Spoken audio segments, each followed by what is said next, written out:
Je vous invite à vous installer. On est déjà en live. Je comprends pas tout. J'ai beau être l'organisateur des assises, on me parle des fois, on est en live. Alors je vous en prie, prenez place, on est en live. Et donc, pendant que Madame la Ministre rencontre les pôles nationaux du numérique, qui nous ont fait l'honneur amende de créer leur coopérative, je vous propose de patienter. Moi, je vous propose rapidement de vous faire un résumé de ces assises, le temps que tout le monde puisse prendre place.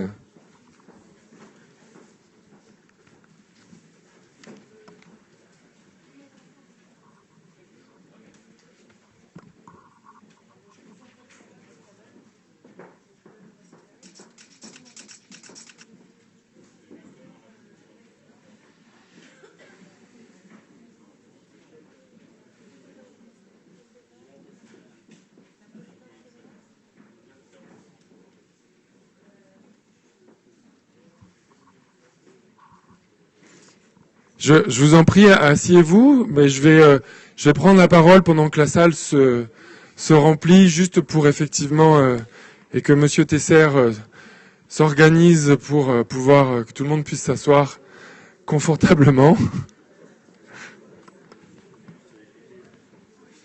Allez, je vous propose qu'on puisse... On a eu un média qui nous a accompagnés pendant toutes les assises et qui nous a fait le plaisir de nous, en direct, hier soir, de prendre ces quelques photos, juste prise de vue pour accompagner donc du coup ce résumé rapide de ces assises. Juste vous rappeler effectivement que on travaille depuis mercredi avec l'ensemble des acteurs de la médiation numérique qui viennent des 4 coins de France. On a travaillé sur 4 parcours. Un parcours où on a travaillé sur la médiation numérique, soutien à l'accès aux services, qui était un parcours auquel on avait notamment Lozère vraiment à cœur de travailler sur la question de la dématérialisation et de l'accompagnement des usagers au numérique sur les services publics.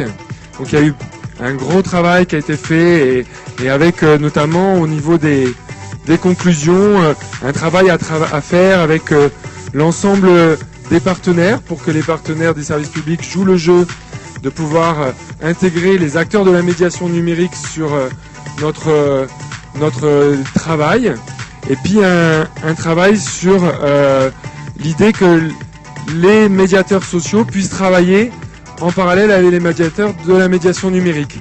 On est bien là sur une double compétence et une réelle nécessité qui travaillent ensemble. Le deuxième parcours était sur les enjeux éducatifs, et donc on a pu travailler là sur le fait qu'il y avait déjà beaucoup de pratiques qui se faisaient, mais qu'il fallait qu'elles rentrent peut-être de manière plus prégnante dans les institutions, dans les administrations. Et parfois on a des gens qui sont formés à la médiation numérique, et quand ils rentrent dans leur structure, il peut y avoir des petits freins. Parfois on est peut-être un peu embêté de voir un collègue qui est sur Facebook, alors que en clair, il travaille sur de la médiation numérique avec d'autres. Donc il y a toute cette évolution auquel on pense qu'il faut travailler. Le troisième parcours était une grande première pour les parcours, pour les assises de la médiation numérique, puisqu'on travaillait sur la médiation numérique et le développement économique. C'était la première fois qu'on travaillait sur cette double thématique. Et donc là, il y a eu aussi énormément d'échanges. C'est vraiment un point de départ. Et les acteurs se sont dit, effectivement, on n'a pas l'habitude de travailler ensemble, mais on a beaucoup de choses à se dire. Et sur les assises qui suivent, c'est une priorité de travailler sur la médiation numérique et le développement économique. Le quatrième parcours, c'était sur la médiation au cœur des stratégies numériques. Donc là, c'était aussi un axe fort pour nous de travailler sur le numérique, comment le numérique vient développer nos territoires. Et les quelques pistes de travail sur la médiation, c'est peut-être une offre de services plus lisible.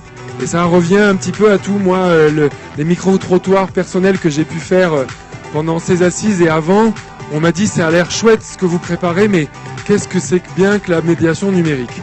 Donc je crois qu'il y a effectivement un effort à faire sur la question de l'offre de services de la médiation numérique pour qu'elle soit plus lisible pour le grand public et que vraiment cette transition numérique sur laquelle on va tous soit vraiment accompagnée.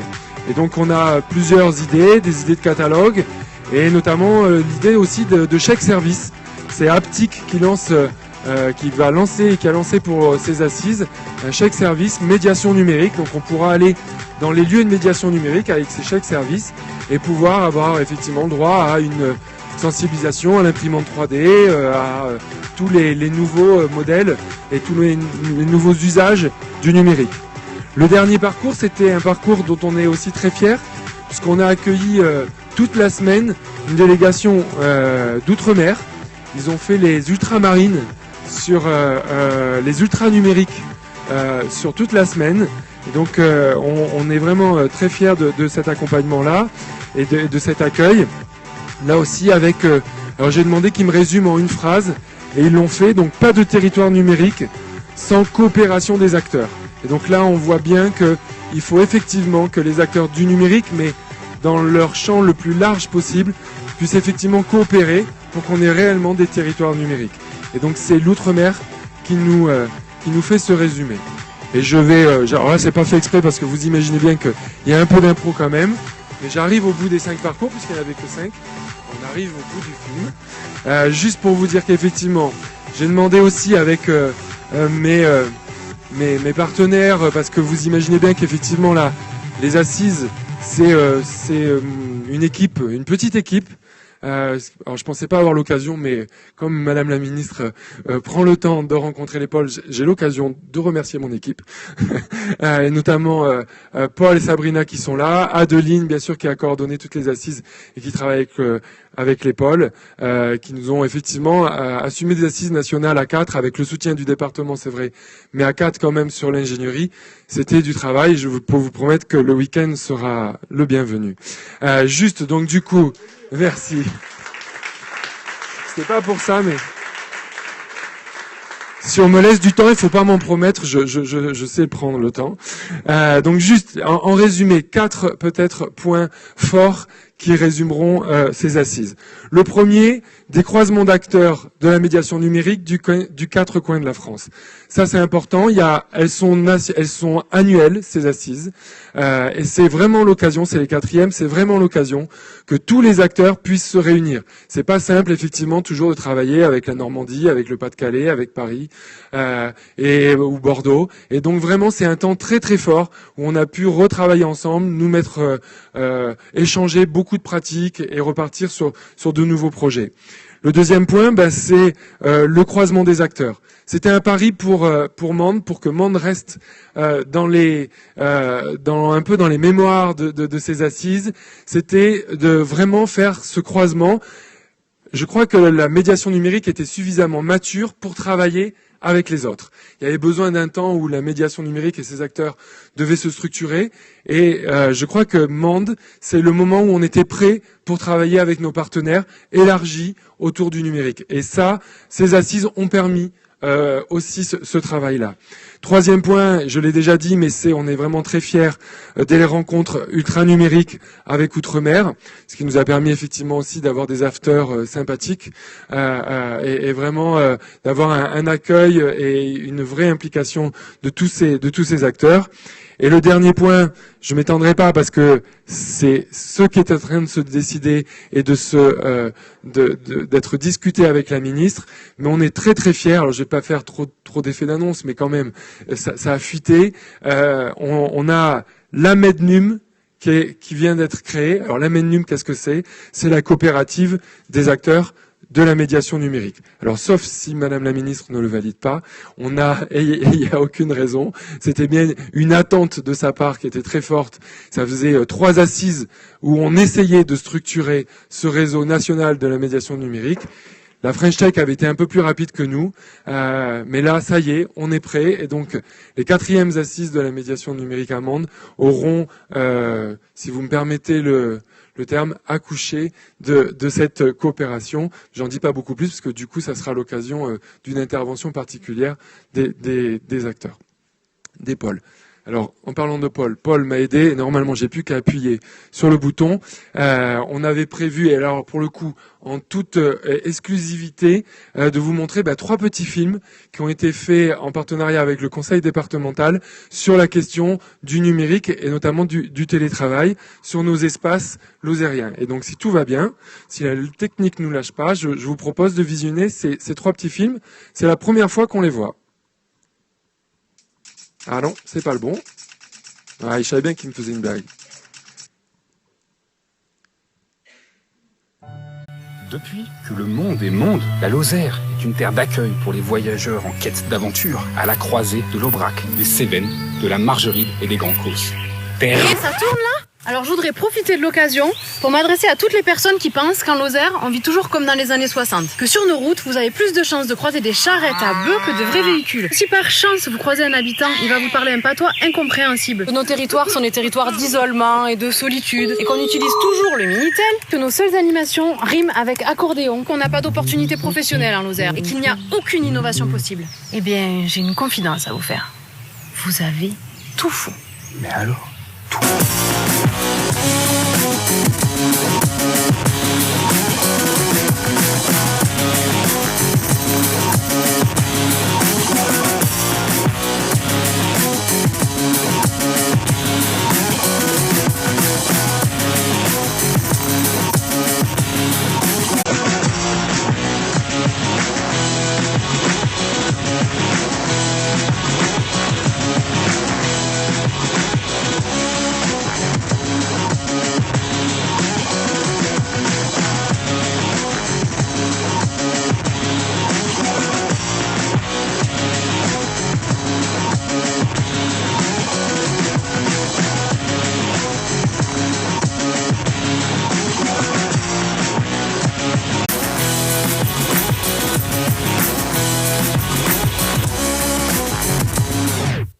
On est quand même bien ici, non ? C'est vrai qu'on est bien ici. Et si vous voulez nous rejoindre et combattre les préjugés, rendez-vous sur lozernouvellevies.com pour l'accueil et solozère.com pour le réseau des tiers-lieux.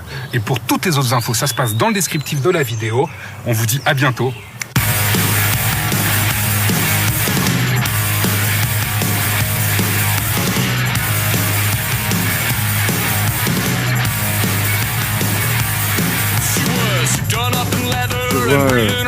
Je vois Sébastien qui est jeune comme moi.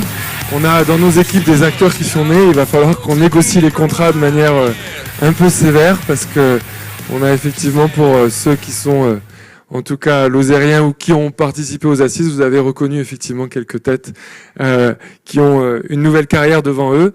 On va essayer de gérer ça. Et donc ça c'était le premier. Et je découvre avec vous le second. Alors pour vous, un tiers-lieu, c'est forcément urbain. Le coworking, c'est bosser avec ses gamins dans les pattes. Et vous pensez qu'on bug lorsqu'on entend parler d'open data, De médiation numérique, de conso collab, de start-up, de collectif? de tiers-lieux. Un télécentre rural, ça doit à peu près ressembler à votre salle informatique en 4ème B. Ben, j'ai un truc à vous dire. Vous avez tout faux. Tout faux.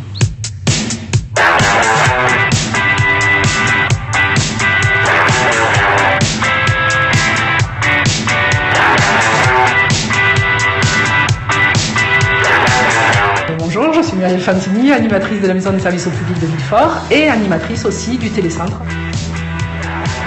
Donc dans le télécentre, on retrouve une salle de formation, on retrouve des bureaux privatifs, une salle de visioconférence, des bureaux en open space, le tout évidemment connecté à Internet. Donc il y a des télétravailleurs qui sont des indépendants, mais il y a aussi un service civique ou des salariés d'associations ou même de PCI qui viennent travailler au télécentre. Ce qui permet du coup à plein de microcosmes de se croiser et de travailler ensemble en général sur des projets qui sont assez sympathiques.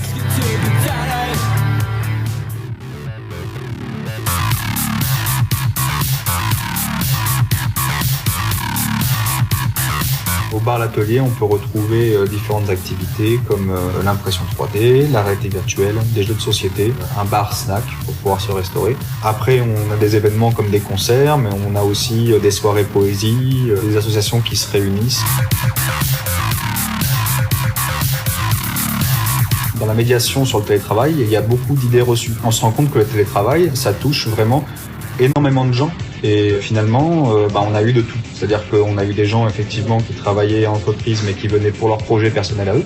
On a eu des étudiants, on a aussi des gens qui viennent élaborer des projets autour de l'imprimante 3D.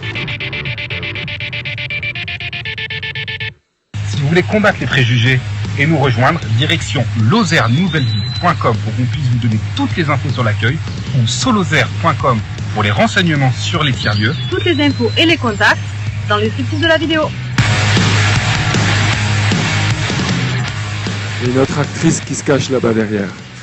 Pour les autographes. Et donc je crois qu'on va avoir le temps de voir le troisième.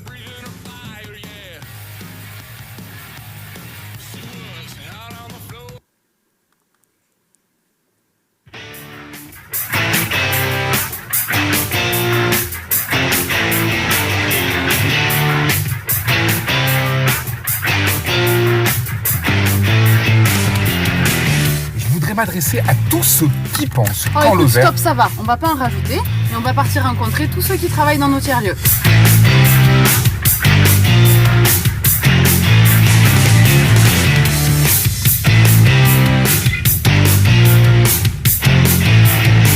Bon alors moi c'est Sandrine, j'ai 29 ans, j'ai créé Hobby Street il y a 3 ans. Hobby Street c'est un site internet sur lequel on trouve des ateliers, des cours pour apprendre à faire à peu près tout ce qu'on veut avec les artisans qu'on a pas loin de chez nous. C'est vrai qu'aujourd'hui avec tous les télécentres, tous les moyens qu'on a d'accès au Wi-Fi, ça se trouve tellement facilement que ce soit en ville, dans un café, dans un télécentre, dans un open space. On peut vraiment facilement avoir sa boîte en Lozère et aller travailler un peu partout. Travailler en Lozère, c'est ce qui me permet de garder la tête au frais et les pieds sur terre. Voilà, en gros si je devais résumer en une phrase, c'est celle-là.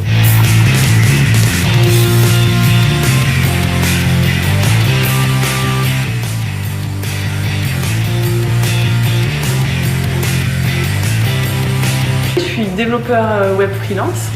À ce titre, je fréquente le télécentre de Villefort. Je passe énormément de temps devant l'ordinateur et j'avais besoin de retrouver un peu un tissu social, rencontrer des nouvelles personnes en sortant de mon domicile.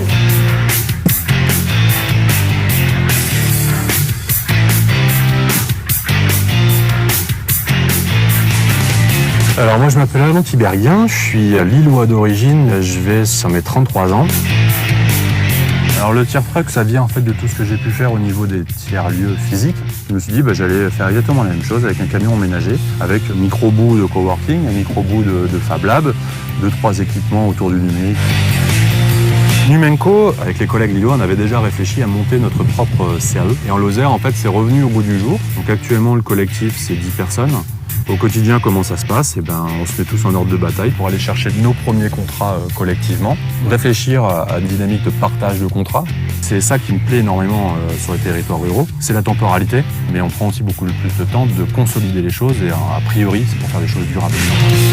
Bon, j'espère qu'à l'issue de cette série, nous avons réussi à faire tomber les préjugés. Et dans tous les cas, il y aura forcément un tiers-lieu pour vous accueillir et des partenaires pour vous accompagner dans votre nouvelle vie en Lozère. À bientôt!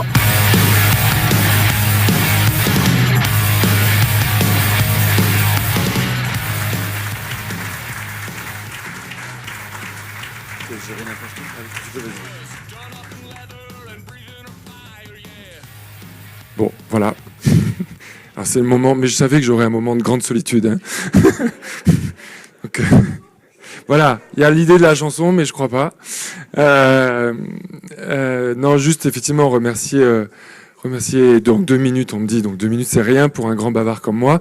Juste déjà demander effectivement à ceux qui sont au fond de la salle, juste d'essayer peut-être de vous avancer pour qu'on n'ait pas l'impression que vous soyez au fond de la salle à côté du radiateur. Ça fait plus sympa, voilà. Et il reste quelques places en plus possibles là devant, enfin, en tout cas sur les quelques rangs là. Donc, merci d'avance pour votre sens de la répartie dans la salle. Voilà, donc Manoa,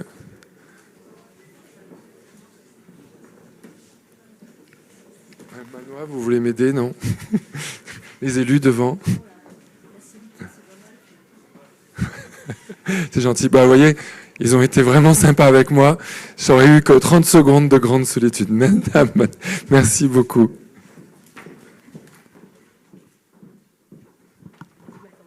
Oui, oh là là, vous voyez, notre fameuse quai dont je vous parlais, on vous attendait, donc du coup, avec Laurent. Est-ce que Laurent Laluc m'accompagne et vous accompagne? C'est ce qu'il fallait faire. Merci beaucoup, Madame la Ministre. C'est juste qu'ils sont accaparés, ils sont encore plus bavards que moi. Donc j'ai essayé de pas faire d'effet d'annonce. J'ai essayé de laisser la surprise, mais j'étais trop fier de dire qu'il s'était passé quelque chose sur ces assises. Donc je laisse peut-être Laurent annoncer les conclusions de votre rencontre. Merci Frédéric. Merci encore une fois d'ailleurs à la Lozère et à la maison départementale de l'emploi et de la cohésion sociale.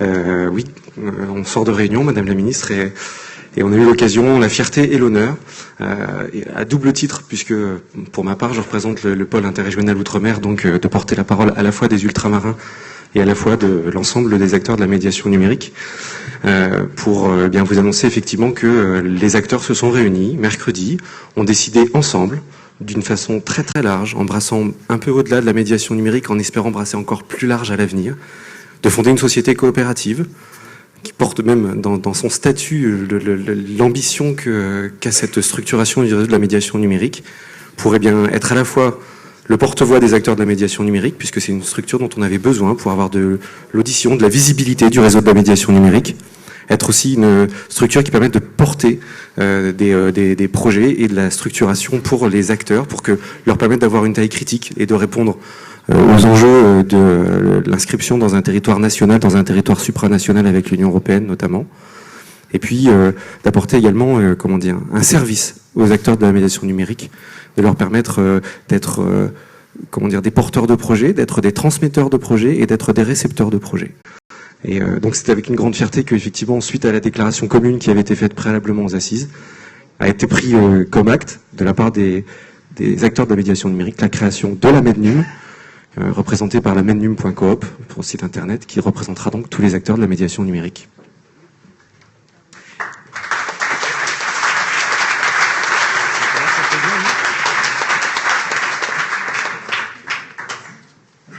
Merci beaucoup. On vous laisse la place. Merci. Merci à vous. Oh, il est collé le mec. Mesdames, Messieurs les élus, Madame la Présidente du Conseil départemental, Monsieur le Sénateur Alain Bertrand, merci de m'accueillir chez vous. Monsieur le Maire de Mende, Madame la Vice-Présidente du Conseil régional, où est-elle? Voilà. J'espère que je n'oublie personne. Mesdames et messieurs les élus, bonjour à tous, chers amis. Alors, il y a un an, nous nous étions quittés sur une 3e édition réussie qui était à Caen. C'était après s'être quittés sur la 2e édition à Bordeaux. Et cette 4e édition des Assises nationales de la médiation, vous avez décidé de la tenir à Mende, donc dans un territoire rural. D'abord, je salue ce choix. Je crois que vous avez très bien fait. Il paraît qu'un ancien président de la République, qui était lui-même élu d'un département rural, avait dit « c'est loin, mais c'est beau ». En fait, avec le numérique, c'est toujours aussi beau, mais c'est un peu moins loin. Et moins loin géographiquement, mais aussi moins loin socialement. Parce que si on s'intéresse aujourd'hui tant au sujet de la médiation numérique, c'est bien parce que nous avons plus que jamais besoin de médiateurs pour accompagner la population, les populations, dans la métamorphose numérique qui est en cours. Non seulement le numérique peut servir à éviter une exclusion supplémentaire des habitants dans les territoires ruraux, mais je suis persuadée que le numérique peut être un facteur d'accélération et de renaissance des territoires ruraux, parce que la République numérique, donc le modèle du numérique à la française, c'est un modèle d'innovation économique, publique, sociale et sociétale qui repose totalement sur les territoires. Ce n'est pas un concentré géographique d'innovation comme l'est la Silicon Valley, comme l'est Tech City à Londres, comme peuvent l'être la Corée du Sud ou Singapour. On est à milieu de ce modèle. Je considère que au XXIe siècle, si on a une bonne idée, si on a une bonne connectivité et si on entre dans un réseau d'innovateurs et de financeurs, l'innovation peut être partout. Alors, la condition, c'est de créer, de mettre en place des architectures, des infrastructures. Quand on parle d'infrastructures, on parle généralement de tuyaux. Et oui, l'Agence du numérique porte un projet très ambitieux de déploiement de l'Internet en très haut débit, désormais avec France Mobile aussi, donc de couverture mobile des territoires, totalement dédié aux territoires ruraux. Ce projet est très ambitieux et la Lozère en bénéficiera pleinement. Là, ce sont les architectures et les infrastructures techniques, les tuyaux. Mais il y a aussi des infrastructures immatérielles, la data, la donnée. La loi pour une république numérique, elle crée une nouvelle mission de service public, de la donnée. Alors, ça peut paraître très abscon. Qu'est-ce que c'est que ce truc des services publics de la donnée ?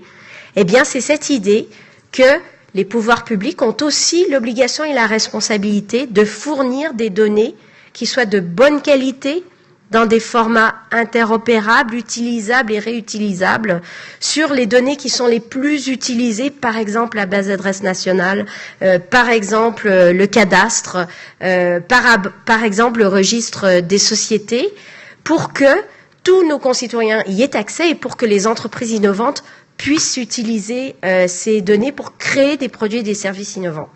L'idée, c'est aussi de faire monter en compétence les agents publics et tous les innovateurs des territoires sur l'utilisation stratégique des données. Les données sont des trésors dans l'économie et dans la société numérique. Il faut savoir comment les utiliser. Mais la troisième infrastructure, la troisième architecture, elle est humaine. Pas besoin de fibre optique, pas besoin de data si on n'a pas les femmes et les hommes qui peuvent garantir le fait que le numérique est approprié par tous et est utilisé dans un sens qui soit conforme à l'intérêt général. Et là, ce qui entre en jeu, c'est la médiation numérique, c'est son réseau. Donc moi, je pense au réseau de la médiation comme je pense au réseau des infrastructures THD qui aujourd'hui se déploient dans 100 départements en France. Alors l'année dernière, à Caen, un pas important avait été franchi, qui était de lancer le réseau national de la médiation numérique pour traduire une ambition, donner de la visibilité et de la cohérence à la richesse de toutes les initiatives prises au niveau local. Ça partait de l'identification d'un besoin très véritable. Lorsqu'on est au gouvernement, lorsqu'on est en lien avec les têtes des administrations centrales, lorsqu'on a tout à fait conscience de l'importance d'accompagner les publics exclus, mais en réalité des publics assez larges qui se sentent paumés dans cette transformation numérique, qui ne sont pas outillés pour en tirer tout le parti possible, eh bien, on ne sait pas vers qui se tourner. On n'a pas un interlocuteur fédérateur qui permet de représenter toutes ces initiatives locales. C'est plus de 10 000 lieux aujourd'hui qui inventent, qui accompagnent, qui créent, qui sont essentiels pour nos concitoyens, mais pas organisés au niveau régional et national à la hauteur de l'importance des enjeux. Donc ce réseau, il commençait à avoir un début d'existence architecturale. Là, ce qui a été présenté aujourd'hui, c'est la volonté de lui donner une existence juridique et politique. Je pense que c'est un pas absolument essentiel pour être à la hauteur des enjeux actuels. La démarche du gouvernement, et là je l'ai théorisé a posteriori, c'est la même que sur les autres chantiers numériques qui ont été mis en œuvre. Regardez la grande école du numérique, regardez le label French Tech, regardez le plan France très haut débit, à chaque fois c'est la même démarche. À chaque fois, on s'appuie sur les innovateurs dans les territoires. À chaque fois, on va chercher ceux qui comprennent ces enjeux et qui sont en capacité d'emmener avec eux des communautés de créer un écosystème pour leur donner la vision stratégique, pour leur permettre de se rencontrer, de définir les orientations prioritaires, et puis derrière, pour donner l'accompagnement financier dont ils ont besoin. On comprend bien que c'est une nouvelle manière de définir des politiques publiques. On est quand même très très loin de la tradition jacobine centralisatrice. On est aussi assez loin des lois de décentralisation qui se contentent de définir les compétences de tous et chacun en fonction des niveaux institutionnels. On part de l'humain et de l'existant, de l'innovation dans les territoires, et on fait remonter. C'est quand même pour moi un aveu de modestie de la part du gouvernement et de l'État, et un pari qui est fait sur l'intelligence collective qu'il faut souligner, parce que ça dessine vraiment une manière que j'estime contemporaine et en phase avec les besoins et les attentes de définir les politiques publiques. Alors depuis plusieurs mois, nous dialoguons au sein de l'Agence du numérique grâce au pôle société numérique qui a été revivifié, redynamisé en interne, et tout cela depuis Bercy. Bercy, c'est le ministère de l'économie et des finances. Eh bien, nous dialoguons avec les pôles interrégionaux de ressources pour aller vers la création de cette structure nationale unique qui doit être une tête de proue, une figure de proue. Et je dois dire que lorsqu'on crée un nouvel outil juridique comme la SIP, les sociétés coopératives d'intérêt public, et qu'on voit des médiateurs se saisir de cet outil en se disant on va en faire quelque chose et on va créer une coopérative pour rassembler ce réseau national, je me dis bingo, c'est quand même qu'on est on est là dans l'utilisation maximale des outils qui sont proposés par le gouvernement pour faire vivre les territoires et l'innovation. Donc moi, l'idée d'utiliser le format de la coopérative pour créer ce réseau national, je trouve ça formidable. Donc, à nous ensuite de s'assurer que la gouvernance soit la plus inclusive, la plus ouverte possible, qu'elle s'ouvre à des publics nouveaux, c'est quand même un enjeu fondamental pour la médiation numérique, parce qu'on peut continuer à parler au public qu'on connaît et qu'on traite au quotidien.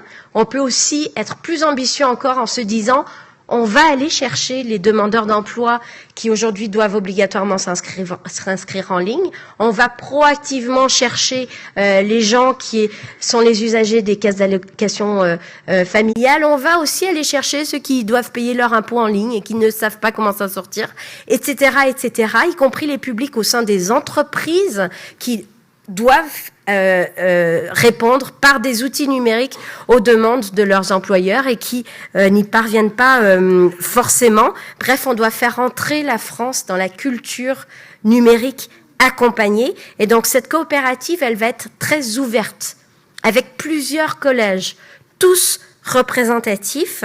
Et il me semble que ce qui est attendu à ce moment-là de la part de l'État, du gouvernement, c'est d'abord qu'il soit totalement partie prenante, et je forme le vœu que l'Agence du numérique soit aussi membre d'un collège d'acteurs publics au sein de cette coopérative, et puis qu'il accompagne financièrement. À court terme, nous le ferons en utilisant les frais de fonctionnement de l'Agence du numérique pour les dédier au fonctionnement de cette future coopérative, et en consacrant un emploi à temps plein uniquement à la création et à la montée en puissance de ce nouvel outil. Ça sera un élément essentiel pour la collecte de financement.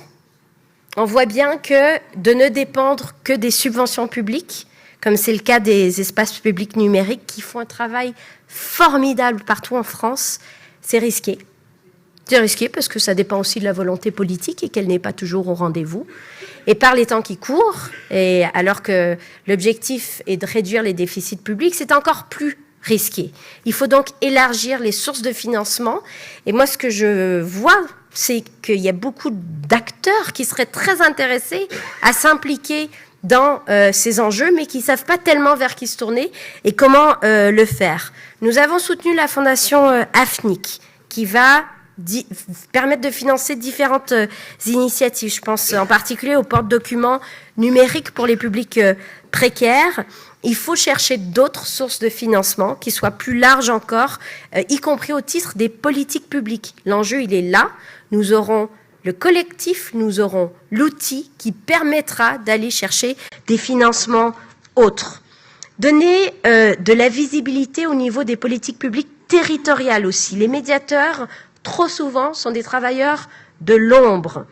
Leur action n'est pas systématiquement reconnue, inscrite dans les politiques publiques. Ils travaillent de façon isolée, ils sont en manque de reconnaissance officielle, alors même que leur travail est plus que jamais essentiel. Très souvent, les liens, ils existent sur le terrain entre une MJC, un EPN, un centre d'action sociale, etc. Mais c'est le fait de l'interaction humaine entre les agents. C'est pas le fait d'une reconnaissance systématique de la nécessité de ces interactions. Donc la structure nationale, elle va aider à cette reconnaissance, mais il faut pour cela que les collectivités territoriales soient pleinement conscientes, elles aussi, des leviers dont elles disposent dans les territoires. Moi, je suis toujours très étonnée lorsque je rencontre des élus locaux qui me disent « on n'a pas recensé tout ce qui se passe, on ne connaît pas l'ensemble des acteurs de la médiation numérique ».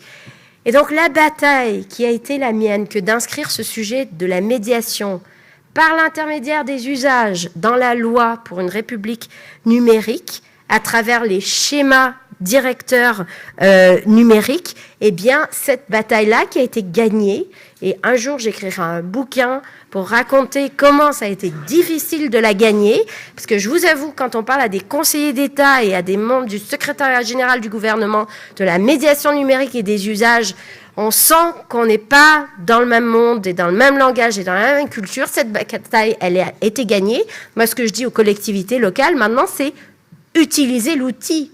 C'est-à-dire, c'est à vous de jouer, c'est à vous de définir des stratégies de politique publique territoriale en inscrivant les usages comme une priorité stratégique. Et en fait, les élus le souhaitent. Maintenant, j'étais hier à l'AVICA. Vous connaissez peut-être l'AVICA, c'est qui fédère les associations d'élus locaux spécialistes de la question de l'aménagement numérique des territoires. Là, on est dans les tuyaux. Les élus locaux de l'AVICA, ils veulent passer aux usages, ils veulent trouver les interlocuteurs sur le terrain qui leur permettront d'inscrire cette politique des usages dans les politiques publiques. Puis l'enjeu, il est aussi de remettre de la politique et de remettre de l'ambition. Quand on parle de médiation numérique, aujourd'hui, tout le monde nous parle des smart cities, des villes intelligentes, des campagnes intelligentes, des services publics numériques, de la modernisation de l'action publique, etc. Mais tout cela, c'est très bien, ça fait quasiment l'objet d'un consensus politique. Écoutez les débats de certaines primaires, tout le monde dit « vive le numérique, c'est génial, c'est tout ça ». Il n'empêche que on voit que tout le monde n'a pas totalement conscience au plan politique de l'importance de la médiation numérique. Et 2017, ça va, à mon sens, être l'année du ça passe ou ça casse. Soit on rate le rendez-vous, soit on prend le virage. Et il y a urgence. Il y a urgence à agir. Et il y a une montée en conscience des enjeux. Je ne sais pas si vous avez vu Moi, Daniel Blake, le film de Ken Loach. Je ne pensais pas citer un film de Ken Loach dans un discours politique, mais il n'empêche que ça parle. Ça parle parce que c'est peut-être un peu caricatural, c'est volontairement fictif, mais il n'empêche que cette idée que des usagers de l'administration puissent s'enfermer dans des parcours d'une complexité qui finit par les noyer, eh bien, elle est potentiellement renforcée par le recours au numérique, contrairement à l'objectif affiché de simplification.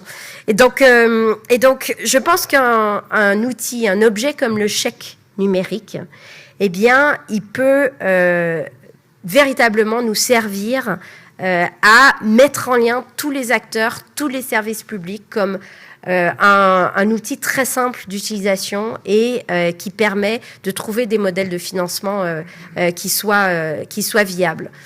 Un exemple, un usager de Pôle emploi qui arrive à Pôle emploi, qui n'arrive pas à s'inscrire. On lui demande de faire un CV en ligne. Il n'y arrive pas non plus. C'est pour lui une source d'exclusion, de rejet véritable. Eh bien, on lui dit, voilà votre chèque médiation numérique. Allez dans tel lieu. Voilà la liste des lieux du territoire, vous y recevrez une formation qui correspondra à vos besoins. Ce chèque médiation numérique, moi je pense qu'il peut vraiment nous servir comme bien commun pour tous ceux qui partagent cette ambition de la médiation numérique. Je ne pense pas qu'il va fermer la médiation, je crois véritablement qu'il peut la rendre accessible à tous. Quand je dis accessible à tous, je ne parle pas uniquement des demandeurs d'emploi qui seraient déjà aujourd'hui dans des situations sociales critiques, je parle de mes parents. Je parle de gens qui aujourd'hui ne savent pas vers qui se tourner pour demander ce à quoi ils ont droit dans notre République. Et puis on voit bien à quel point il y a plus que jamais un besoin de nouvelles médiations. C'est Olivier Monjean, le philosophe, qui parle magnifiquement de l'absence de médiation dans notre monde. Aujourd'hui, le numérique, il apporte du direct. Il apporte de la désintermédiation. Or, ne serait-ce que pour comprendre l'information, pas uniquement le contenu qui arrive, tout ce qui arrive sur les réseaux sociaux, notamment au plan politique, on l'a vu dans l'élection américaine, on l'a vu dans la campagne référendaire du Brexit au Royaume-Uni. Tout cela, c'est du contenu, mais ce n'est pas de l'information. L'information, c'est un média, c'est un médium. Elle est analysée. Eh bien, nous avons besoin de décrypteurs, d'accompagnateurs, de décodeurs, de marcheurs, je ne l'ai pas dit, du numérique, qui permettent de comprendre le monde qui nous entoure, qui par le numérique est ouvert, est international par nature et par définition. Eh bien, cet afflux de contenu fait qu'on peut se sentir noyé. Ce besoin de médiation est plus utile que jamais. Dans la loi pour une République numérique, on a donné un statut et une protection légale aux hackers blancs, aux white hats. Bon, peut-être que vous ne connaissez pas les white hats, mais ce sont des gens qui permettent d'identifier les failles de sécurité dans les systèmes d'information des administrations. Ils seront protégés si la cause est noble. Eh bien, vous, les médiateurs, vous êtes les hussards noirs de la République. Je l'avais déjà dit, mais je le pense de plus en plus. On a maintenant les hackers blancs et on a les hussards noirs. Pour moi, vous êtes les piliers de la République numérique. Et donc, grâce à vous, grâce à des collectivités locales très engagées, et merci à la Lozère, merci au département de la Lozère, parce que je comprends qu'ils ont magnifiquement organisé ces assises et que l'accueil a été à la hauteur de la réputation pour ceux qui connaissent les Lozériens, qui n'est pas rude, mais au contraire, qui est celle d'une très grande chaleur. Merci d'avoir aidé à amplifier la dynamique autour de la médiation. Je suis inquiète. Je suis membre du gouvernement et pourtant je suis inquiète parce que je n'ai pas ce sentiment que notre société va dans le sens de ce que peut offrir le numérique dans ce qu'il a potentiellement de meilleur en tant qu'outil, c'est-à-dire l'ouverture, le partage et la solidarité. Et c'est un peu ce qui se joue en ce moment, je trouve, au plan politique. La France accueillera le sommet du partenariat pour un gouvernement ouvert au mois de décembre à Paris. Eh bien, l'agenda politique du gouvernement, ça sera celui de l'ouverture. Dans la loi, on l'a fait par l'open access, l'ouverture des publications scientifiques. On l'a fait avec un beau débat et des résultats concrets sur l'open source, l'ouverture des systèmes d'information par les logiciels libres qui permettent une meilleure maîtrise des systèmes par les agents. On l'a fait par l'ouverture vers les civic tech, qui sont ces start-up qui permettent de renouveler le dialogue démocratique, y compris au niveau le plus local. Eh bien, cette ouverture, elle est aussi portée par le réseau national de la médiation numérique. Donc, je vous encourage à continuer ce travail et cet engagement parce que je suis persuadée qu'ils sont plus importants que jamais. Donc, merci Et puis, bonne chance pour les étapes suivantes. Vous savez que quel que soit mon titre, je serai à vos côtés pour vous accompagner. Merci.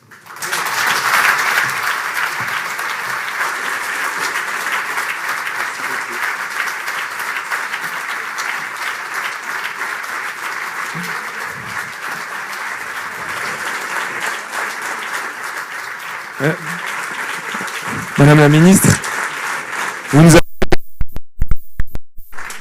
nous avez fait l'honneur à Caen de nous remettre, et la pression quand même, de nous remettre les clés des 4e assises.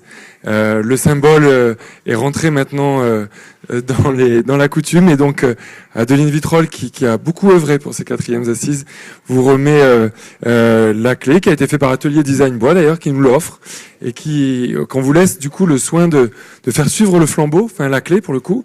Et je crois que c'est quoi de mieux que Laurent Laluc en tant que porteur de la coopérative pour remettre cette clé, et qui trouvera le territoire, qui aura le courage des 5e. Il n'y a pas des candidats là? Oh, je crois qu'il y en a. Mais... Si, il y en a. PACA.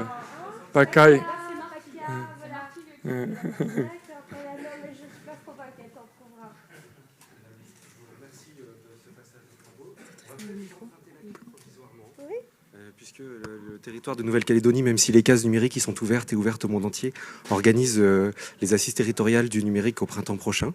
Donc on invite forcément tous les acteurs de la médiation numérique qui seront disposés à s'y rendre de bien vouloir participer également à cet événement, qu'on espère aussi autant métropolitain qu'ultramarin. Et ceci dit, nous nous chargerons effectivement avec plaisir de remettre la clé aux prochains organisateurs des assises nationales. Ça approche sa 5e édition. Vous aurez compris la symbolique, je vous confie les clés de la maison de la médiation numérique. Merci.